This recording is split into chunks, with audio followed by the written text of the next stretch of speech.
ಇನ್ನು ನೆಲೋಗಿ ಗ್ರಾಮದಲ್ಲೇ ಧರ್ಮಸಿಂಗ್ ಅವರ ಅಂತ್ಯ ಸಂಸ್ಕಾರ ಆಗಬೇಕು ಅಂತ ಆಗ್ರಹಿಸಿ ಕಲಬುರಗಿ ಜಿಲ್ಲೆಯ ಜೇವರ್ಗಿಯಲ್ಲಿ ಜನರು ಪ್ರತಿಭಟನೆಯನ್ನ ನಡೆಸ್ತಾ ಇದ್ದಾರೆ. ಟೈರ್ಗೆ ಬೆಂಕಿ ಹಚ್ಚಿ ಪ್ರತಿಭಟನೆಯನ್ನ ಜನ ನಡೆಸ್ತಾ ಇದ್ದಾರೆ. ಮಾಜಿ ಸಿಎಂ ಎನ್ ಧರ್ಮಸಿಂಗ್ ಅವರ ಹುಟ್ಟೂರು ನೆಲೋಗಿ ಗ್ರಾಮ. ಕಲಬುರಗಿ ನಗರದಲ್ಲಿ ಅಂತ್ಯ ಸಂಸ್ಕಾರ ಮಾಡಬೇಕು ಅಂತ ಈಗೇನು ವ್ಯವಸ್ಥೆಯನ್ನ ಮಾಡಿಕೊಳ್ಳಲಾಗ್ತಾ ಇದೆ, ಅಲ್ಲಿ ಅಂತ್ಯ ಸಂಸ್ಕಾರವನ್ನ ಮಾಡಬಾರದು ಅನ್ನುವಂತಹ ಮನವಿಯನ್ನ ಜನ ಸಲ್ಲಿಸ್ತಾ ಇದ್ದಾರೆ. ಜೇವರ್ಗಿ ವಿಧಾನಸಭಾ ಕ್ಷೇತ್ರದ ಜನರಿಂದ ಹೀಗಾಗಿ ಪ್ರತಿಭಟನೆ ಕೂಡ ನಡೀತಾ ಇದೆ ಅಂತ ಹೇಳಿ ತಿಳಿದು ಬಂದಿದೆ. ಬಹುಶಃ ಆ ಸಂದರ್ಭದಲ್ಲಿ TV9 ಒಂದು ಸುದ್ದಿಯನ್ನ ಬಿತ್ತರಿಸಿತ್ತು. ಅದು ಹೆಚ್ಚು ಕಡಿಮೆ 3 ಗಂಟೆ ಸಂದರ್ಭದಲ್ಲಿ ಬಿತ್ತರಿಸಿದಂತಹ ಸುದ್ದಿ. ನೆಲೋಗಿ ಗ್ರಾಮದಲ್ಲಿ ಪ್ರತಿಭಟನೆಯನ್ನ ನಡೆಸ್ತಾ ಇದ್ದಾರೆ ಅಲ್ಲಿನ ಜನ ಅಂತ ಹೇಳಿ ಕೇಳಿ ನೆಲೋಗಿ ಗ್ರಾಮ ದಿವಂಗತ ಧರ್ಮಸಿಂಗ್ ಅವರ ಹುಟ್ಟೂರು. ಈ ಕಾರಣದಿಂದಾಗಿ ನೆಲೋಗಿ ಗ್ರಾಮದಲ್ಲಿ ಅಂತ್ಯ ಸಂಸ್ಕಾರ ಆಗಬೇಕು ಅಂತ ಅಲ್ಲಿನ ಜನ ಆಗ್ರಹಿಸ್ತಾ ಇದ್ರು. ಆದ್ರೆ ಆ ನಂತರದಲ್ಲಿ ಹೊರಬಿದ್ದಂತಹ ಸುದ್ದಿ ಅಂತ ಅಂದ್ರೆ ಕಲಬುರಗಿ ಹೊರವಲಯದಲ್ಲಿರುವಂತಹ ಆರ್ಯನ್ ಶಾಲೆಯ ಬಳಿ ಅವರ ಅಂತ್ಯ ಸಂಸ್ಕಾರ ನಡೆಯುತ್ತೆ ಅಂತ ಹೇಳಿ. ಹೀಗಾಗಿ ಆ ಪ್ರತಿಭಟನೆ ಬಹುಶಃ ಈಗ ಜೇವರ್ಗಿಗೂ ಕೂಡ ವ್ಯಾಪಿಸಿದೆ. ಜೇವರ್ಗಿಯಲ್ಲೂ ಕೂಡ ಪ್ರತಿಭಟನೆ ನಡೀತಾ ಇದೆ ಅಂತ ಹೇಳಿ ತಿಳಿದು ಬಂದಿದೆ. ಮೊದಲೇ ಹೇಳಿದಾಗೆ ಹೇಳಿ ಕೇಳಿ ಜೇವರ್ಗಿಯಿಂದ 7 ಬಾರಿ ಶಾಸಕರಾಗಿ ಆಯ್ಕೆಯಾದಂಥವರು ಧರ್ಮಸಿಂಗ್ ಅವರು. ಹಾಗೆ ತಮ್ಮ ಜೀವನದ ಮಹತ್ತರದ ಘಟ್ಟಗಳನ್ನ ಮಹತ್ತರದ ಸನ್ನಿವೇಶಗಳನ್ನ ಅವರು ಕಳೆದಿರೋದು ಜೇವರ್ಗಿಯಲ್ಲಿ ಸಹಸ್ರ ಸಂಖ್ಯೆಯಲ್ಲಿ ಅನುಯಾಯಿಗಳನ್ನ ಹೊಂದಿದ್ದಾರೆ. ಹೀಗಾಗಿನೇ ನೆಲೋಗಿ ಗ್ರಾಮದಲ್ಲೇ ಅವರ ಅಂತ್ಯ ಸಂಸ್ಕಾರ ನಡಿಬೇಕು ಅನ್ನುವಂಥ ಆಗ್ರಹ ಅಲ್ಲಿನ ಸ್ಥಳೀಯರದ್ದು, ಹುಟ್ಟೂರಿನ ಮಂದಿಯದ್ದು. ಈ ಕಾರಣಕ್ಕಾಗಿ ಜೇವರ್ಗಿಯಲ್ಲಿ ಪ್ರತಿಭಟನೆಯನ್ನು ನಡೆಸಲಾಗ್ತಾ ಇತ್ತು. ಆ ಪ್ರತಿಭಟನೆ ಈಗ ಯಾವ ಮಟ್ಟಕ್ಕೆ ಹೋಗಿದೆ ಅಂದ್ರೆ ಟೈರ್ಗಳಿಗೆ ಬೆಂಕಿ ಹಚ್ಚಿ ಜನ ಅಲ್ಲಿ ತಮ್ಮ ಆಕ್ರೋಶವನ್ನ ವ್ಯಕ್ತಪಡಿಸ್ತಾ ಇದ್ದಾರೆ. ಕಲಬುರಗಿಯ ಹೊರವಲಯದಲ್ಲಿ ಅಂತ್ಯ ಸಂಸ್ಕಾರ ನಡೆಸುವಂತಹ ನಿರ್ಧಾರ ಹೊರಬೀಳ್ತಾ ಇದ್ದಂತೆ ಈ ಆಕ್ರೋಶದ ಜೊತೆಗೆ ನೆಲೋಗಿ ಗ್ರಾಮದಲ್ಲೇ ಅಂತ್ಯ ಸಂಸ್ಕಾರ ಆಗಬೇಕು ಅನ್ನುವಂತಹ ಆಗ್ರಹವನ್ನ ಕೂಡ ಅವರು ವ್ಯಕ್ತಪಡಿಸ್ತಾ ಇದ್ದಾರೆ.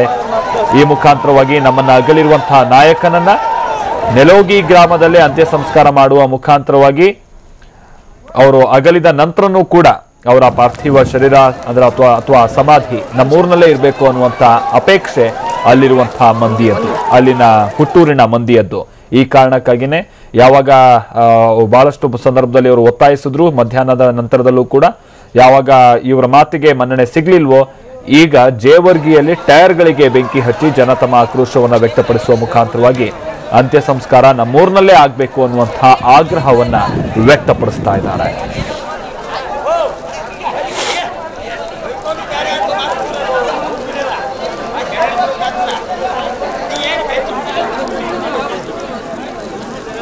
ಈ ಬಗ್ಗೆ ಮತ್ತಷ್ಟು ಮಾಹಿತಿಯನ್ನು ಕೊಡ್ತಾರೆ ನಮ್ಮ ಪ್ರತಿನಿಧಿ ಸಂಜಯ್. ಬಹುಶಃ ಮಧ್ಯಾಹ್ನದ ಸಂದರ್ಭದಲ್ಲಿ ನೆಲೋಗಿ ಗ್ರಾಮದಲ್ಲಿ ಜನ ಪ್ರತಿಭಟಿಸ್ತಾ ಇದ್ರು. ಈಗ ಜೇವರ್ಗಿಗೂ ಕೂಡ ಪ್ರತಿಭಟನೆ ವ್ಯಾಪಿಸಿದೆ ಅನ್ಸುತ್ತೆ. ಇವರ ಆಗ್ರಹಕ್ಕೆ ಮನ್ನಣೆ ಸಿಗುವಂತ ಸಾಧ್ಯತೆ ಇದೆಯಾ ಸಂಜಯ್? ಏನನ್ಸುತ್ತೆ ಈಗ? ಅಂತ್ಯ ಸಂಸ್ಕಾರವನ್ನ ಎಲ್ಲಿ ಮಾಡ್ಬೇಕು ಅಂತಂದ್ರೆ ದೊಡ್ಡ ಪ್ರಶ್ನೆ ಕಲಬುರಗಿ ಜಿಲ್ಲಾಡಳಿತ ಮತ್ತು ಅವ್ರ ಸಾಕಷ್ಟು ಬೆಂಬಲಿಗರು ಕೂಡ ಕಾಡುತ್ತೆ. ಯಾಕಂತಂದ್ರೆ ಧರ್ಮಸಿಂಗ್ ಅವರು ಹುಟ್ಟಿ ಬೆಳೆದಿದ್ದು ಮತ್ತು ಅವರು ಶಾಸಕರಾಗಿ ಆಯ್ಕೆಯಾಗಿ ಅವರ ರಾಜಕೀಯ ಜೀವನ ಹೆಚ್ಚು ಕಡಿಮೆ ಅಲ್ಲಿಂದ ಪ್ರಾರಂಭ ಆಗಿದ್ದು ಕೂಡ ಜೇವರ್ಗಿ ಕ್ಷೇತ್ರದಿಂದ ಮತ್ತು ಅವರು ಹುಟ್ಟಿದ್ದು ಕೂಡ ಜೇವರ್ಗಿ ತಾಲೂಕಿನ ನೆಲೋಗಿ ಗ್ರಾಮದಲ್ಲಿ. ಅವರ ಪೂರ್ವಿಕರು ಮತ್ತು ಅವರ ಎಲ್ಲ ಸಹೋದರರು ಕೂಡ ಹುಟ್ಟಿ ಬೆಳೆದಿರೋದು ಕೂಡ ನೆಲೋಗಿ ಗ್ರಾಮ. ಹೀಗಾಗಿ ಅವರ ಕರ್ಮ ಭೂಮಿ ನೆಲೋಗಿ ಅಂತ ಹೇಳ್ಬೋದು. ಇನ್ನೊಂದೆಡೆ ಅಂತಂದ್ರೆ ಅವರು ನೆಲೋಗಿಯಲ್ಲಿ ಸಾಕಷ್ಟು ಪ್ರಾಥಮಿಕ ಅಧ್ಯಯನ ಅಂತ ಅವರು ಗುಲ್ಬರ್ಗ ಬಂದು ವಾಸ ಮಾಡ್ತಾರೆ. ಇಲ್ಲಿ ಅವರು ಕೂಡ ಇಲ್ಲಿ ನಗರಸಭೆ ಸದಸ್ಯರಾಗ ನಂತರ 70ರಿಂದ 10 ಕ್ಷೇತ್ರದಿಂದ ನಂತರ ಶಾಸಕರಾಗಿ ಆಯ್ಕೆ ಆಗ್ತಾರೆ.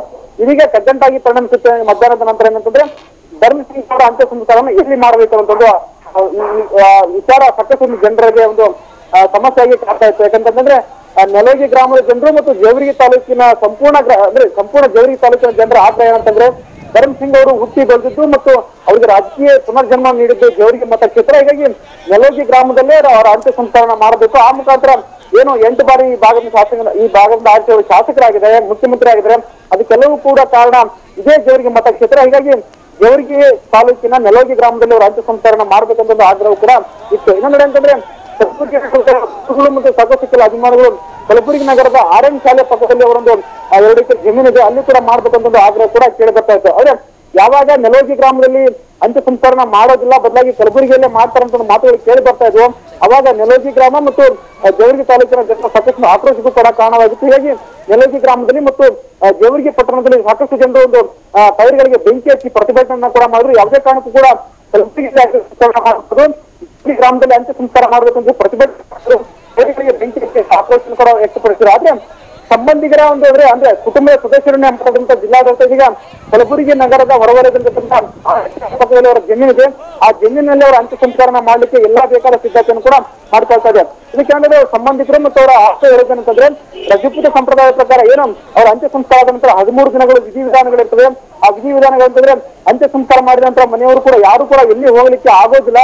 ಬದಲಾಗಿ ಏನಂತಂದ್ರೆ ಈ ಕಲಬುರಗಿ ನಗರದಲ್ಲಿ ಅವರ ಅಂತ್ಯ ಸಂಸ್ಕಾರ ಮಾಡಿದ್ರೆ ಅದೊಂದು ಸ್ಮಾರಕವನ್ನ ಮಾಡಬಹುದು. ಸ್ಮಾರಕವನ್ನ ಮಾಡಿದ್ರೆ ಸಾಕಷ್ಟು ಜನರು ಅಂದ್ರೆ ಬೇರೆ ಬೇರೆ ರಾಜಕೀಯ ಮುಖಂಡರು ಬರ್ಲಿಕ್ಕೆ ಹೋಗ್ಲಿಕ್ಕೆ ಸಾಧ್ಯ ಆಗ್ತದೆ. ಆದ್ರೆ ನೆಲಗಿಯಲ್ಲಿ ಮಾಡಿದ್ರೆ ಎಲ್ಲೂ ಕೂಡ ಅವಕಾಶಗಳು ತಪ್ಪುತ್ತವೆ. ಹೀಗಾಗಿ ಯಾವುದೇ ಕಾರಣಕ್ಕೂ ಕೂಡ ನೆಲಗಿ ಗ್ರಾಮದಲ್ಲಿ ಮಾಡೋದಿಲ್ಲ. ಬದಲಾಗಿ ದೇವರಿಗೆಯಲ್ಲಿ ಪಾರ್ಥಿವ ಶರೀರವನ್ನ ದರ್ಶನ ಮಾಡ್ಲಿಕ್ಕೆ ಅವಕಾಶ ಮಾಡಿಕೊಡ್ತೀವಿ. ಅವಕಾಶ ಮಾಡಿಕೊಟ್ಟಿರ್ತೀವಿ. ಕಲಬುರಗಿ ನಗರದ ಹೊರವಲಿರ್ತಕ್ಕಂಥ ಇಲ್ಲಿ ಅಂತ್ಯ ಸಂಸ್ಕರಣ ಮಾಡ್ಲಿಕ್ಕೆ ಮುಂದಾಗಿ ಅನ್ನೋ ಮಾತುಗಳನ್ನು ಹೇಳ್ತಿದ್ದಾರೆ. ಈಗಾಗಲೇ ಅಲ್ಲಿ ಬೇಕಾದಂತಹ ತಯಾರನ್ನು ಕೂಡ ಮಾಡ್ಕೊಳ್ಳಾಗ್ತದೆ. ಜಿಲ್ಲಾಡಳಿತದಿಂದ ಅವರ ಅಂತ್ಯ ಸಂಸ್ಕಾರಕ್ಕೆ ಬೇಕಾದ ತಯಾರನ್ನ ಇದೀಗ ಅಲ್ಲಿ ಮಾಡ್ಕೊಳ್ಳಾಗ್ತದೆ. ಓಕೆ, ಧನ್ಯವಾದ ಸಂಜಯ್.